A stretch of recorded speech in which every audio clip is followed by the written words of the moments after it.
Now I know it was a long time ago, 3 months ago, but 2024 put out a lot of great movies. I managed to get to see 14 of them in theaters this year, so I figured why not do a top 10 movie ranks of all the movies from 2024. Now, I will say the 4 that didn't make the cut for my top 10. That is Joker 2, If, Argyle, and A Quiet Place Day 1. They were all alright movies, kind of. They didn't make my top 10. But with the 14 I saw, this is what I think the top 10 is. Now, before you come at me saying, where's this one, where's that one, or any other movies that I didn't see this year, that's because I didn't see them and they're not in my top 10 for that reason. This is all stuff that I saw and I'm ranking it off of that. Let's get into it. What a wonderful day!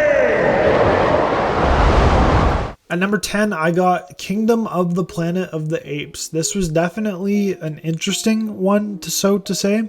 I saw the movie 2 times in theaters, and both times I kind of just thought the same thing about it.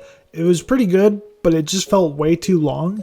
The main character, Noah, is definitely a step down from Caesar, but he is still really interesting. The most interesting character in the movie, though, who kind of like pushes the plot forward, I feel like, he just kind of dies. And the way that they make him die seems like he didn't die, but then he actually died. So I don't know, it just kind of felt a bit underwhelming to me. It had a really good meme in it with What a Wonderful Day by Proximus Caesar. And I thought it was pretty interesting to get to see humans back in the light of how they were in the original 1960s Planet of the Apes movies, of kind of just being on the run from apes and seeing a ape-led world for the first time. So that was pretty cool to get to see. But yeah, this movie is my number 10 on my top 10 2024 movies.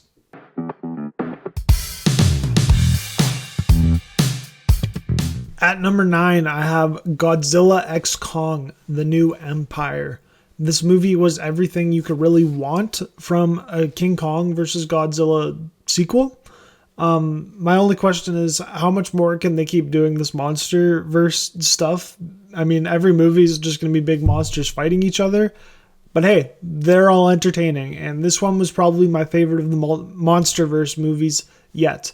As in this one, it tests your intelligence in a way that we haven't seen in much other movies. And the way I mean by this is, there are so much scenes in this movies of just big monkeys talking to other big monkeys without any subtitles. And it's like 20 minutes worth of like scenes like that of them just talking to each other and interacting with each other. But there's no subtitles or anything. But it tests your intelligence because like you somehow know everything they're saying. Like, it's just, I don't know, maybe it gets my monkey brain going. What could I say? I love the shot of this movie of Godzilla and Kong, like, breaking out of the ground and running towards the camera. Like, that, if that happened to me, like, if I saw the two of them running at me like that, I would be scared. So, this movie was just all around pretty solid, you know? It does get in just at number 9 on my list. I do think there were a lot more heavy hitters this year, but this movie was like a perfect action popcorn movie. It's a fun rewatch if you ever want to watch a quick action movie. Just throw on Godzilla x Kong, The New Empire. Dune popcorn bucket. At number 9, I have Dune Part 2. I am quite surprised to have this on my top 10, as I wasn't overly a big fan of the first Dune movie. But with the second one, I feel like it got everything right that the first one kind of didn't. I mean, to be fair, this movie is a part 2 to where the first one was a part 1.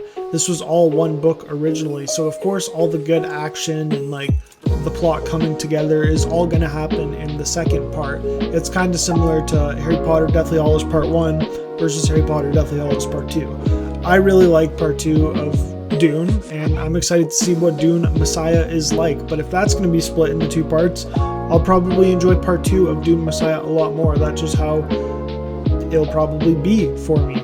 I really like Timothée Chalamet in this movie. I think it is his best role he's ever played in a movie. And just the whole action sequence at the end. This is like perfect space sci-fi action at the end of the second Dune movie. And I really liked it, you know. I didn't think I would like it this much, but here we are, and it's number 9 on my top 10 movies of 2024 list. No, not number 9. Number 8, my bad. Coming in at number 7, I have Inside Out 2.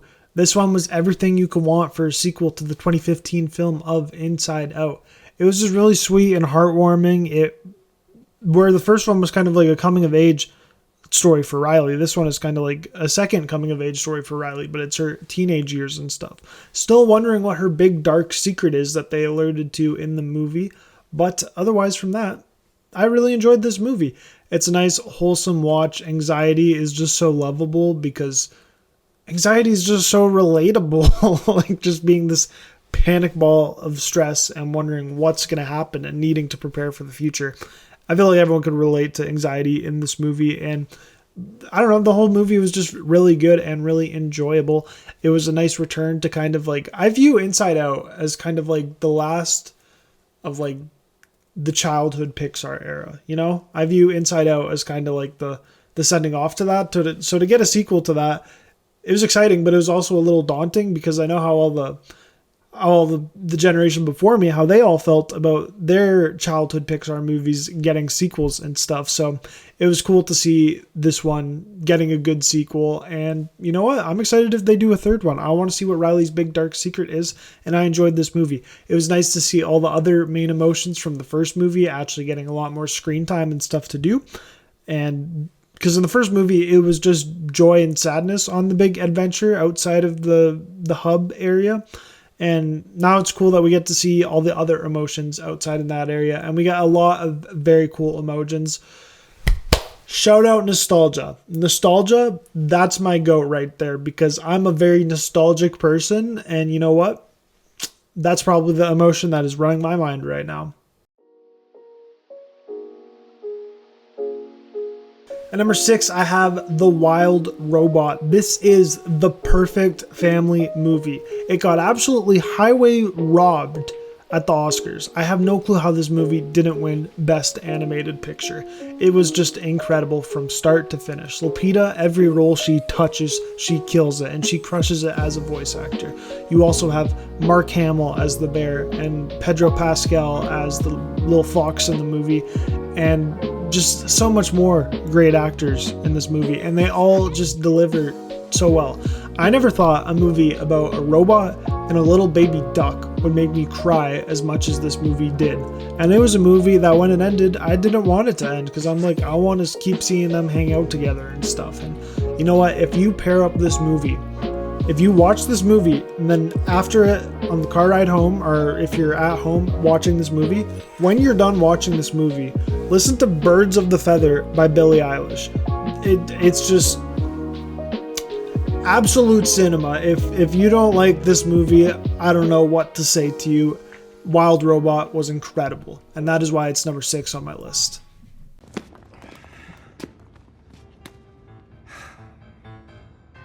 At number 5, I have The Fall Guy. This is when we start getting into the really good stuff of this year. I love this movie so much. I've seen it more times than I would like to admit on DVD. It is awesome. It has everything you want. You get Ryan Gosling, cool action scenes, Ryan Gosling, a cool, well-shot movie made by a former stunt double about stunt doubles, and it's just a really great stunt double awareness movie, but it's got lots of cool action in it as well. On top of that, you have Ryan Gosling. You have Emily Blunt, who is just incredible in this movie, a great love interest for Ryan Gosling in the movie. You have Ryan Gosling as well. How much times do I gotta admit, you got Ryan Gosling in this movie, and it is incredible for that reason and so much more reasons. You have a cool dog in this movie who teams up with Ryan Gosling and goes out there and kicks ass with him. You got Ryan Gosling as well. And you have really good comedy in this movie. It's just everything you want and so much more. Did I mention Ryan Gosling is in this movie? My overall thoughts on this movie, 10 thumbs up out of 10. I love this movie, and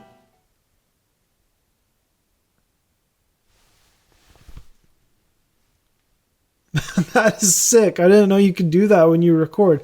It's literally for Ryan Gosling. Just everyone, you know what?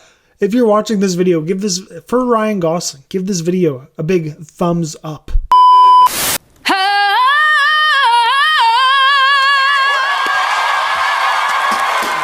Have you ever headed into a movie with little to no expectations and you walked away absolutely mind blown? Something has changed within you. You're done with playing by the rules of someone else's game. I'm talking about Wicked, and that is my number 4 movie of the year. The songs in this movie are incredible. You got Defying Gravity, Popular, The Wizard and Me, Dancing Through Life, and Unadulterated Loathing, or whatever it's called. There's just so much great songs in this movie. Both Cynthia Erivo and Ariana Grande. I think Cynthia Erivo should have won that Oscar for sure. She gave it her all as Elphaba. And just, I've never walked into a movie with no expectations and being so mind blown by a movie with said no expectations. Every other movie that I've been really excited to see this year that I had expectations for, I either loved it or I hated it, but I've never walked into one with zero expectations like this and was just this blown away by everything within the movie. I love the set design in this movie. The costumes are incredible. The acting from Cynthia Erivo and Ariana Grande is, even Jonathan Bailey is pretty good. We just get so much good performances. Jeff Goldblum is in this. My guy. He's in this. And he is singing in this. It's just everything you could want in a great movie. And if you haven't seen Wicked, I highly recommend it. That said, it is a musical, and a lot of people aren't big musical people, so you might not like it as much just for that reason. But if you like musicals, this should be at the number 1 spot on your bucket list. This is right up there with The Greatest Showman, arguably even better for the best musical of all time. I don't know, but it's really, really, really good. That scene at the end with Defying Gravity is just so powerful with her riding around. And you get flying monkeys in this movie. Flying monkeys. Come on, dudes.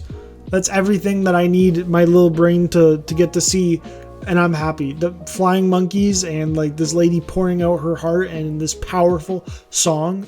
It's just so awesome. Wicked has to be number 4 on this list. Now, while I said The Wild Robot should have won the animated movie of the year at the Oscars, that doesn't mean I quite think it's the best animated movie. Because that goes to Transformers 1. This movie was everything you would want in an Optimus Prime and Megatron origin story. It showed them being friends, to them just their slow drift apart from each other. Chris Hemsworth gave a really good performance as Optimus, considering, he's not the original guy who played Optimus. So it was really cool to get to see him doing his portrayal. And you know what? By the end of the film, he really starts to get to that point where it's like, this is Optimus, like, for real. And it's just such a good, inspiring movie. It's the hero's journey, but it also is unique because you get to see the villain's downfall and how they became the way they were. And I think that's why I like this movie so much. Just getting to see Megatron go from this, like, happy, upbeat, dancing around with Optimus dude, going into street races and, like, just having fun with Optimus, to, at the end of the movie, like, D16 becoming Megatron. That scene where he goes to shoot Sentinel Prime to just execute him and gun him down. He shoots Optimus and, like, he feels horrible about it. But that is the death of D16. He's like, I'm done saving you. And he just drops him, leaving Optimus to become Optimus. It's just this really great, incredible movie. And if you haven't seen Transformers 1, I highly recommend it. I am on the biggest dilemma. If this is I need to do a Transformers movie ranking eventually, because this would be pretty high up there, because Transformers 1 is just that damn good. At number 2, I have Deadpool and Wolverine. That starting scene with Deadpool dancing in the forest to Bye Bye Bye by NSYNC was so iconic. I've done the dance for an Instagram video dressed up as Deadpool in that forest. It is so iconic that NSYNC changed the name of that song to Bye Bye Bye from Deadpool and Wolverine, even though that song came out like 20 years before the movie was even in a thought of being in existence. That song came out before we saw Ryan Reynolds. Sorry, I got Ryan Gosling still very fresh on my mind from that Fall Guy section of the video. But this movie was just everything you would want for Deadpool's introduction into the MCU. On top of that, you're getting Wolverine's introduction to the MCU. I think a lot of people are forgetting, because people were talking about for Brave New World how this was going to set up the X-Men, Adamantium's there, Wolverine. Obviously, that will eventually lead to that, but I think that won't lead to that until, you know, the MCU gets reset or something, because that's what I believe will happen after Secret Wars. This is really good, and it's the introduction film for Wolverine into the MCU, along with the introduction for Deadpool in the MCU. On top of that, it is the perfect send-off for all of the Fox characters, and it's a good goodbye to all the characters who never got the chance to get like their final movie or their true final send-off. We got Blade, Elektra, X-21, I think was her name. And it was the girl from Logan. We got her. I think she might be back though, because she's still with them at the end of the movie. She's just kind of part of the Deadpool fam jam. So, you know, that is pretty cool. And we got the Gambit. I loved Gambit in this movie. He was just so hilarious. I've been waiting for this. And it's just such a good... I'm about to make a name for myself. And he's just so good in this movie. It's a real shame we never got to see Channing Tatum in any other stuff as Gambit. But you never know. With Avengers Secret Wars coming up, and that's supposed to be this big multiverse movie with everything, we might just see him again. Same with Andrew Garfield's Spider-Man and Tobey Maguire's Spider-Man, along with all the other stuff that we know and love from the past. We might even get to see a lot more of the X-Men from those movies returning as well. But point being, this movie was just amazing, and I really loved Deadpool and Wolverine, and I'm very excited to see why was Thor crying over Deadpool's body. My theory is that Deadpool's going to save the universe like Robert Downey Jr. did as Iron Man in Avengers Endgame, and Thor's going to be crying over him like, thank you, dude. So, we'll see, though. Get it, Eric, Pierre, that's Mufasa. Eric, Pierre, that's Mufasa. Get it, Eric, Pierre, that's Mufasa. Go, Eric, Pierre, that's Mufasa. Say it again. And my number one movie of the year, I am ready to die on this hill, is Mufasa, the Lion King.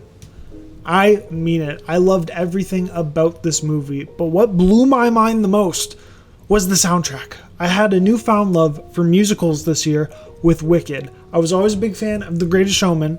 Then this movie came out, Mufasa. Just straight banger after banger after banger after banger on the soundtrack. Most of the time when I drive anywhere now, I'm sitting in my car and I'm listening to Mufasa soundtrack the whole time. Whatever Lin-Manuel Miranda touches is just pure work of art and gold. If you've ever seen Hamilton, I highly recommend. If you haven't seen Hamilton, I highly recommend that you go watch it. It was an incredible performance on stage, and that's why it's regarded as one of the best Broadways ever. And I mean, hey, look who made that what it is. Lin-Manuel Miranda. Everything he touches, this thing is gold.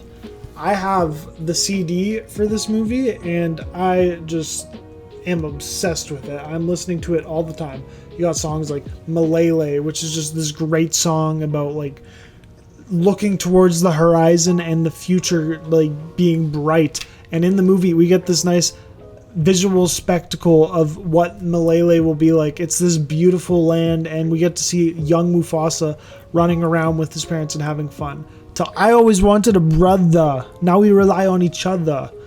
Oh my god, the music is just so good in this movie. I always wanted a brother is just a perfect way to get the movie going.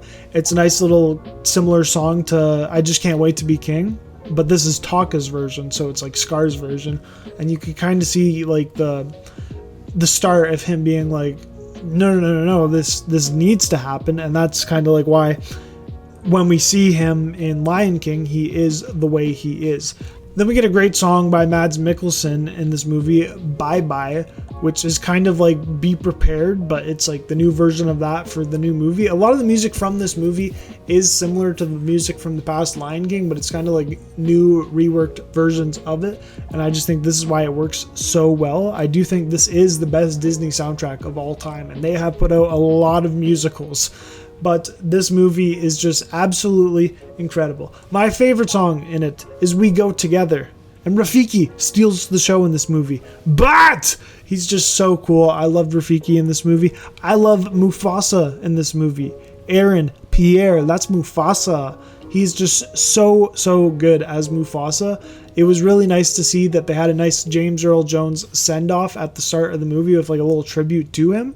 And you know, I've done editing for Darth Vader's voice before in previous projects for my Instagram. And I gotta say, why not just cast Aaron Pierre as Darth Vader from now on and just do the editing and effects that you can do to get his voice to be like that? Because he already did a great job at a young Mufasa with that nice deep voice. Now imagine just doing that, but for Darth Vader. And you could do this for like, if you wanted to do a Darth Vader show or something like that. I don't know. I'm just getting ahead of myself right now. Let's get back to talking about Mufasa. I'm getting way off track here. Mufasa was just an incredible movie. Then you got Tell Me It's You, which is just the perfect song. If you were watching this with somebody you love or like people you love, Tell Me It's You is just perfect. And it just, oh, that song is incredible. And then you got Brother Betrayed. That part where Taka's like, I have a brother no longer. It just really, it's like, damn, when you get to that part in the movie. The whole movie is just really great. If you haven't experienced Mufasa, don't listen to all the hate it's getting. It has a good audience score on Rotten Tomatoes, and that's what you really should be looking at on audience for Rotten Tomatoes because it's a much wider margin. But Mufasa is just an incredible movie, and I know I'm going to get dislikes for having it as my number one movie of the year, but like I said, I will die on this hill. It was an incredible movie, and I just need to recommend it for anyone who hasn't seen it to get out there and go watch Mufasa. I'm releasing this video the day it releases on Disney Plus, so go get a Disney Plus description and watch Mufasa. I don't care if you say I sound like a Disney adult. I got lightsabers here from Disney World. I don't care. I loved Mufasa regardless if it was a Disney movie or not. It was just incredible. And in my opinion, like I said, this is my opinion. It is the best movie of 2024. Anyways, my name is Zach. Thank you for watching this video. I really appreciate all the love I got on the Ranking the Jurassic Movies video. And you know what? I'm going to do a lot more rankings. I've done the Harry Potter movies ranked. I've done the Jurassic movies ranked. I plan on doing this yearly now to do a top 10 movies ranked of every year as it goes on, with the first one being 2024. And what other series do you guys want? I'm going to do a Star Wars one, so stick around for that.